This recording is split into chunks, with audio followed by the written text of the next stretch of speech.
olha, quase todo mundo já sentiu dor de cabeça. Acho que ninguém na vida, depois de alguns anos de vida, mas não, eu nunca senti nenhum tipo de dor de cabeça. Mas por que elas acontecem? Alguém pode me dizer? Quais são os tipos de dores de cabeça? É isso que nós vamos descobrir agora com a doutora Gisele Teotônio, ela que vai nos explicar bastante sobre isso. Primeiro, doutora Gisele, seja muito bem-vinda ao nosso programa. Bom dia. Bom dia, Ariel. Bom dia a todos os telespectadores. Eu que agradeço a oportunidade de esclarecer esse tema, porque são muitos os sofredores dessa dor de cabeça. Então, aí a TV Mar, né, com todos os seus programas, vem tendo esse empenho, né, de levar para o telespectador as principais informações que possam melhorar, né, a vida da população como um todo. E aí é uma pergunta um tanto lógica, óbvia. O que é a dor de cabeça? Em que consiste a dor de cabeça? Dor de cabeça, nós médicos chamamos de cefaleia. É uma dor que pode acontecer não só na cabeça, mas também envolver o pescoço e até a face. Então, acima do pescoço, envolvendo cabeça, face, nós chamamos de cefaleia. E aí, enfim, entram inúmeras causas que nós podemos dizer, assim, existem em torno de 200 causas diferentes de dores de cabeça. Isso que eu quero saber, como é que a gente pode identificar a tal dor de cabeça, a cefaleia, né? Então, como é que a gente pode identificar? Esse termo cefaleia, ele é um termo geral, então nós dividimos entre cefaleias primárias, em que a cefaleia é a própria doença, e as cefaleias secundárias, em que ela é um sintoma de uma doença. Existe uma enfermidade por trás, provocando as dores de cabeça. Então, sempre que o paciente vai ao médico, ele tem que esclarecer todos os detalhes de como acontece aquela dor de cabeça, para que o médico consiga encaixar, montar como se fosse um quebra-cabeça do tipo de cefaleia que o paciente apresenta. Eu estou aqui pensando que não é uma tarefa muito fácil para o médico, né? Porque então a dor de cabeça nem sempre significa que a dor é na cabeça. Estou falando de uma forma bem grossa, bem leiga mesmo. Por exemplo, eu percebo que em alguns momentos, quando eu sinto dor de cabeça, eu acho que é alguma coisa, algum alimento, algum mal-estar, enfim, comi e estou lendo em movimento, me gera um mal-estar na cabeça. A forma de identificar é mais ou menos por aí? Então, você deve descrever o que você nota como fator desencadeante, mas além disso, de como acontecem essas dores de cabeça. Né? Em que momento, localização, na cabeça mesmo, ela vem do pescoço e sobe para a cabeça, ela é na face.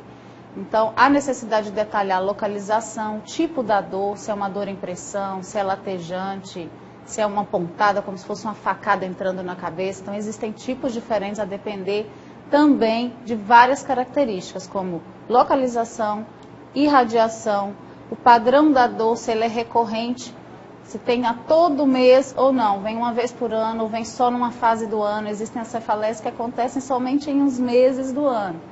Então, a sazonalidade, quer dizer, com o intervalo em que essas cefaleias ocorrem, também ajuda o médico.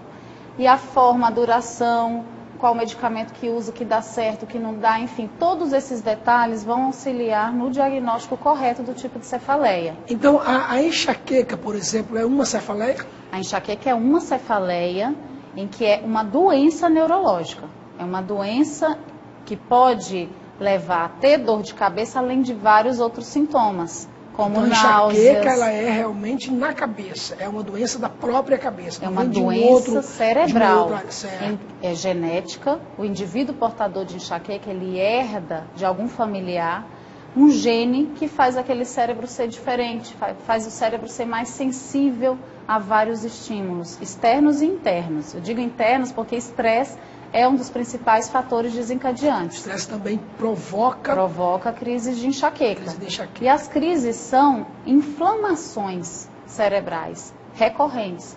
São microscópicas, normalmente o paciente vai realizar vários exames para descobrir a causa e não vai encontrar. Mas existe, já é comprovado cientificamente que aquele cérebro vai inflamar de forma recorrente. Inflama nervos, inflama os vasos sanguíneos. E é por isso que é tão incômoda. Na hora de uma crise de enxaqueca, o paciente se vê incapacitado de realizar qualquer tarefa. Muitos faltam trabalho, perdem atividade de lazer, enfim, vão perdendo aos poucos a vida, porque querem somente naquele dia se isolar, né? Ficar num quarto escuro, porque até a luz pode incomodar. Doutora Gisele, eu estou aqui pensando algumas pessoas que eu conheço algumas pessoas que têm essas dores crônicas, dessas que a senhora está falando aqui, que a pessoa não consegue sair de casa, não consegue ver a luz. E eu fico imaginando o sofrimento dessas pessoas. Sim. Porque se não encontrar também um bom profissional, um profissional com toda essa preocupação, com todo esse entendimento, e que consiga identificar, descobrir o que está causando esta dor de cabeça, e aí já vem em seguida uma pergunta: qual a melhor forma de lidar? Se há solução, primeiro, qual a solução? E se não há solução, qual a melhor forma da gente amenizar essas dores? Primeiro, procurar um neurologista, de preferência especialista na área, especialista em cefaleias, mas que esteja envolvido com o paciente em descobrir mesmo o tipo correto de cefaleia, descobrir quais são os fatores, o mundo em que aquele paciente está inserido, né, de problemas, enfim, de hábitos errados. E, além disso, propor um tratamento preventivo. Existem várias opções de tratamento medicamentoso, opção de tratamento até injetável na cabeça. Hoje em dia a gente tem opção de toxina botulínica, que é o Botox, para o tratamento das enxaquecas crônicas, que são essas mais agressivas, que vêm de forma mais frequente. E até mesmo, mais recentemente, o tratamento com ondas eletromagnéticas na região da testa, para essas formas mais agressivas. E esses tratamentos, eu ouvi falar muito, além dessas ondas, do Botox, né? Sim. E a senhora tem utilizado essas técnicas? E hoje ele tem um nível de recomendação científica muito forte. Ele é considerado a principal opção para o tratamento das enxaquecas crônicas, que são aquelas que acontecem mais do que 15 dias no mês, por mais de 3 meses. Quando a senhora fala desse nível científico, perdão também pelo lado leigo mesmo, é de forma internacional, mundial mesmo? Mundial. Foi feita uma pesquisa em 155 locais nos Estados Unidos e na Europa, há cerca de uns 4 anos atrás. Foi um estudo grande, em que essas pessoas recebiam aplicações trimestrais de Botox para prevenir crise de enxaqueca. E foi uma resposta tão significativa, uma redução de aproximadamente 70% de frequência e intensidade das dores. Quantos por cento? 70%? Em torno de 70%. Então foi uma melhora tão significativa que passou a atingir o topo de recomendação para tratamento. E é nisso que eu falo. Nós hoje, médicos, trabalhamos com medicina baseada em evidência científica. Então precisa ser provado que funciona, né, de forma científica e que não oferece danos ao paciente, né? Muito bom. Os efeitos colaterais praticamente não existem, né? Praticamente não existem porque os efeitos são locais, né? As injeções são na cabeça, no pescoço e, diferentemente dos medicamentos orais que promovem efeitos sistêmicos, às vezes, enfim, dão um pouco de sonolência, a gente tem que tentar mapear o tipo do paciente para escolher o tratamento mais adequado, né? O Botox não é sempre a melhor opção, mas é mais uma arma no combate às enxaquecas. Sabe, doutora Gisele, eu tenho dito aqui sempre que, primeiro, alguns momentos eu até me emociono quando a gente descobre que há esperança, que há cura, né? Eu posso, se o problema é genético, é crônico, é genético, eu posso diminuir 70%, 60%, 70%, 80%. Isso já é uma glória, né? Sim. E eu tenho pedido a Deus que ilumine sempre a mente dos cientistas, dos médicos e a esperança. Então você que tem a tia, a mãe, o pai, que tem um problema de dor de cabeça crônica, aquelas dores horríveis, procure um médico da área neurológica. E com certeza há várias formas de tratar. Vamos ver algumas imagens que a doutora Gisele mandou para a gente, para representar um pouco do que ela vem falando para a gente. Vamos soltar essas imagens, Josiel, por gentileza? Então, doutora, é interessante porque há esperança, quer dizer, e cada vez mais, eu ouvi falar nos últimos meses exatamente da questão do Botox para o tratamento de dores de cabeça, né, e outros tratamentos que vão estar colaborando com a população mundial de um modo geral. Pode soltar, José, por favor. E muitas pessoas perdem mesmo a esperança, viu? É verdade, é verdade.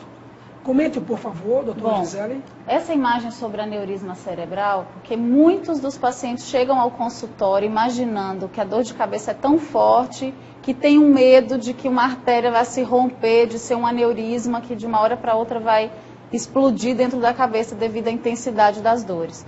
Então, assim, a intensidade das dores, como eu disse, é um dos critérios. Pode estar presente na enxaqueca e não ter aneurisma nenhum. Mas quando nós devemos pensar na possibilidade de ser algo mais sério, como um aneurisma cerebral?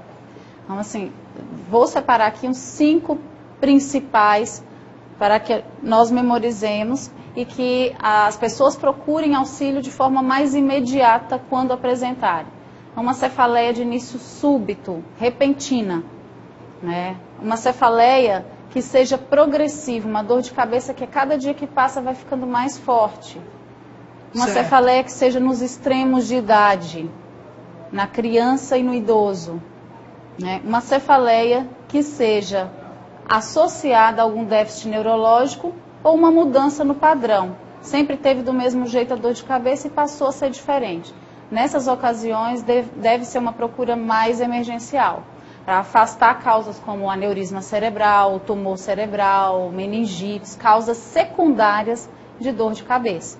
Mas na grande maioria, em torno de 80%... pode ser chamada de causa secundária? Causa secundária, porque além da dor de cabeça vem febre, rigidez na nuca, vem outras alterações sistêmicas, né, vem mal-estar a ponto de prostrar, deixar a pessoa de cama, e aí vem dentro de um quadro infeccioso, que pode ser um quadro pulmonar, de uma tosse, mas vem com uma cefaleia fortíssima por irritar as meninges, que são as capas, a capinha de reveste o cérebro, né? Ela inflama e dá muita dor de cabeça. Vamos ver a próxima, José? Essa imagem aí já está dizendo que a mulher... Já falou uma coisa interessante, tem muita gente que perde mesmo a esperança, né, doutora? Já andou alguns anos procurando o tratamento. E principalmente essa imagem eu pedi para selecionar porque afeta predominantemente as mulheres. 3 vezes mais mulheres do que homens são afetados. Por quê? Por causa das oscilações hormonais. Certo. Né? As menstruações fazem os níveis dos hormônios caírem a cada mês. Então, isso pode ser fator desencadeante de enxaquecas, de cefaleias tensionais. Então, as mulheres acabam por sofrer mais enxaqueca devido a várias alterações hormonais ao longo da vida. Além das menstruações, tem gravidez, tem uso de anticoncepcional que pode interferir nas dores de cabeça. Tem, além disso, no período do climatério, a menopausa também modifica os hormônios da mulher. Agora, doutora Gisele, exercícios físicos contribuem para todas essas causas, todos esses tipos de dores de cabeça? Então, os exercícios físicos, eles podem e devem ser incluídos como forma de tratamento preventivo das cefaleias primárias principais, que são a cefaleia do tipo tensional e a enxaqueca. Cefaleia preventivo, então, preventivo, interessante. Entra como tratamento. O hábito regular, a prática de atividade física em torno de 4 vezes na semana, por volta de 40 minutos, atua prevenindo, porque faz dentro do nosso organismo liberar substâncias que inibem dor. Além disso, nós indicamos para vários outros tipos de cefaleia. Então, assim, existem cefaleias que são cervicogênicas, que vêm do pescoço por alguma alteração cervical. Né? É muito comum no avançar da idade, artrose ou até mesmo hérnia de disco, dar dores musculares e essas dores musculares formarem pontos de gatilho para referir essa dor para a cabeça. Interessante.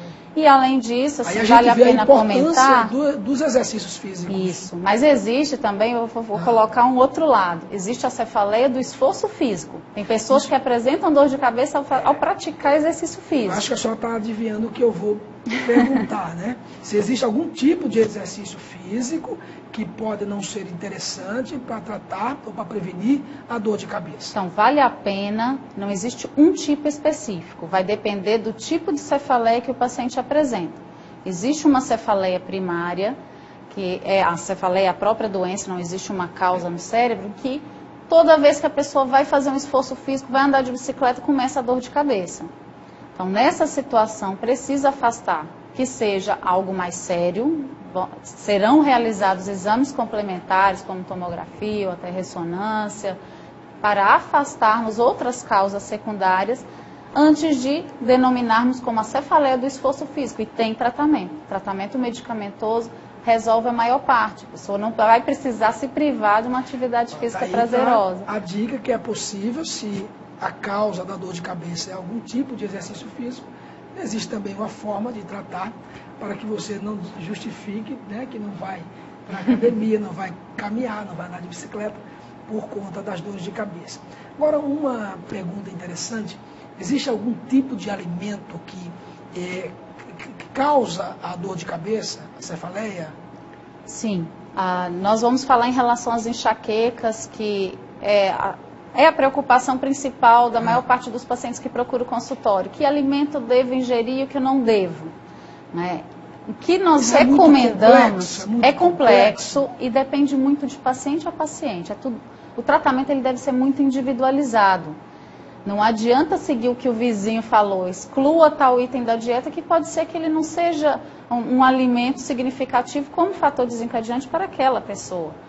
Então, junto do médico, deve haver uma busca dos fatores principais para aquele paciente. Os alimentos que costumam ser mais envolvidos são café em excesso, mais do que 3 xícaras por dia, pode gerar crise de enxaqueca. Então vamos ver essas imagens aí. A senhora mandou também essa imagem para a gente, né?